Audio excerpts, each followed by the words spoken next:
ఓటుకు నోటు దొంగ రేవంత్ రెడ్డి వెంటనే ఓటుకు నోటు దొంగ రేవంత్ రెడ్డి వెంటనే సిబిఐ విచారణ పేరుతో కేసీఆర్ ని వేధిస్తున్న రైతు వ్యతిరేక ప్రభుత్వం కేసీఆర్ గారి నాయకత్వం కేసీఆర్ గారి నాయకత్వం కేసీఆర్ గారి నాయకత్వం జోహార్ తెలంగాణ మన వీరులకు జై తెలంగాణ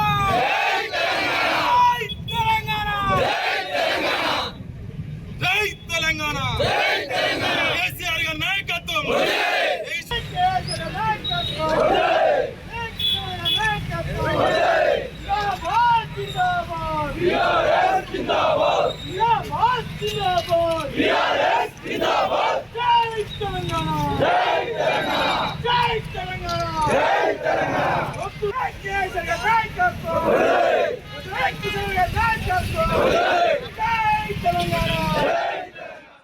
నోట్లో తలబెట్టి తెలంగాణను సాధించి 10 సంవత్సరాలు నిర్విరామంగా ఎవరు ఊహించినటువంటి అభివృద్ధి సంక్షేమ కార్యక్రమాలు తెలంగాణ జాతి పిత మీద ఓటుకు నోటు దొంగ మన దౌర్భాగ్యం తెలంగాణ ముఖ్యమంత్రి అయిన రేవంత్ రెడ్డి ఈ రోజు కావాలని చెప్పేసి కాళేశ్వరం అనేటువంటి దాని మీద ఒక కుట్ర పన్ని కమిషన్ వేసి ఆ కమిషన్ రిపోర్టును పెట్టి అదేదో భగవద్గీత అయినట్టు అదేదో బైబిల్ అయినట్టు దాంట్లోకి వెళ్ళి వచ్చిన దాని మీద మాట్లాడుతున్నామని చెప్తే ప్రతి దానికి మన మాజీ మంత్రి వారు హరీష్ రావు గారు అద్భుతమైనటువంటి సమాధానం చెప్పినా పదే పదే అడ్డుపడుతూ అసెంబ్లీలో మాట్లాడనిచ్చి అటువంటి అవకాశం కూడా ఇవ్వకుండా ఇబ్బందులకు గురి చేసినా ఏం చేయాలో తెలియక దీంట్లో ఏదో ఉందని ప్రతిసారి చెప్తూ పోతున్నాం ఏం లేదు అని బీజేపీతో కుమ్మక్కై కాంగ్రెస్ పార్టీ సిబిఐ విచారణ కాదించడం అంటే ఇంతకంటే సిగ్గుమాలినటువంటి చర్య ఇంకొకటి లేదు.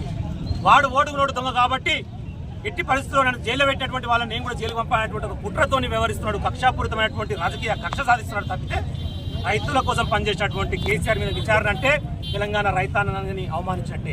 కాళేశ్వరం ద్వారా లబ్ధి పొందినటువంటి తుంగతుర్తి నియోజకవర్గంలో ఈరోజు దాన్ని నిరసిస్తూ సిబిఐ విచారణ నిరసిస్తూ రాష్ట్ర ఒక కార్యక్రమం కూడా అందుకే చేస్తూ ఉన్నాం.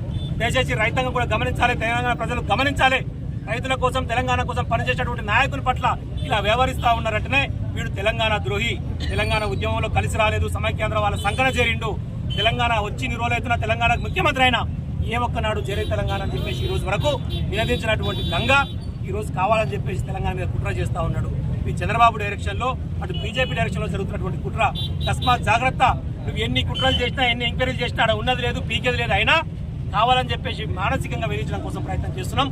తస్మాత్ జాగ్రత్త, ఇప్పటికైనా మానుకో, లేకపోతే ప్రజాక్షేత్రంలో తప్పకుండా ప్రజలే నీకు బుద్ధి చెప్తారు. తస్మాత్ జాగ్రత్త. రేవంత్ రెడ్డి నువ్వు నిన్న మాట్లాడేది కూడా ప్రజలందరూ గమనించి చూసిరు. అలా ఏం లేదంటే ఏమి లేదు, మొత్తం గొల్ల. ఏదైనా మాట్లాడితే ఉత్తగానే 1,00,000 కోట్ల అవినీతి అంటారు. అసలు ప్రాజెక్టు వర్త 1,00,000 కోట్లు లేదురా నాయన అంటే 1,00,000 కోట్ల అవినీతి ఎట్లా జరుగుతుంది? ఇంతకుముందు సిబిఐ ఎంక్వైరీల గురించి నువ్వు మాట్లాడినావు కదా.